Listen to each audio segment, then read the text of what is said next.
I'm Greaser with Dorman Products, here to talk to you today about our door lock actuators. Now, door lock actuators are the piece of an automobile that lock and unlock the doors on vehicles with power door locks. Most receive an electrical signal and then operate cables or rods to lock or unlock the doors. Newer vehicles will use an integrated version. On this type of setup, the actuator isn't remote from the latch, but as the name suggests, integrated into it and acts on the latch directly. Given how often they're used, it should come as no surprise that this part of the car wears out from time to time. The first sign of an actuator going bad is often a delayed or unresponsive lock. Noisy lock function or doors that won't lock or unlock are also on the short list of symptoms to have your customers check. While mechanical linkages can occasionally bind up, if your customer has verified good power and ground for the actuator, diagnostics become fairly straightforward. And if you're selling a lock actuator to a customer, about the only question you'll need to ask is which door? And if you're selling Dorman door lock actuators, you're selling some great kit. Our actuators are meant to be the last ones installed in a car.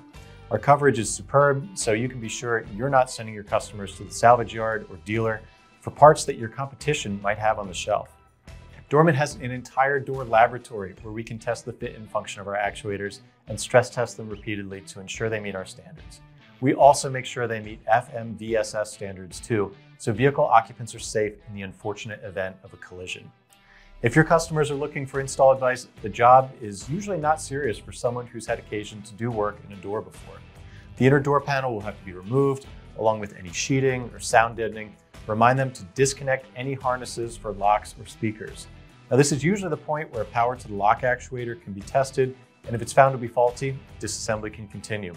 Lock rods or cables may need to be disconnected, and then the actuator can be replaced and the door reassembled. Remind them to test lock function before buttoning up the door. Now, there are a few items that might be helpful for your customers. One would be trim sticks, which can help with the removal of delicate plastic pieces. We have a steel version of that tool too. Sometimes the reduced flex can be helpful, but it's also easier to mar and break trim or clips too. It can't hurt to mention both to your customer, and these will make the job easier. We also sell lock rod clips, which can and do break because they get brittle as a vehicle ages. And if the vehicle has manual crank windows, a special tool is often needed to remove the window crank. Dorman makes that too. After that, your customer should be set to get that actuator replaced. And remember, if you need any help before, during, or after the sale, our Dorman technical support team is always handy to help. Give them a jingle, 866-933-2911. Thanks for taking a moment to brush up on door lock actuators. We hope it helps you and your customers. I'm Greaser. I'll see you next time.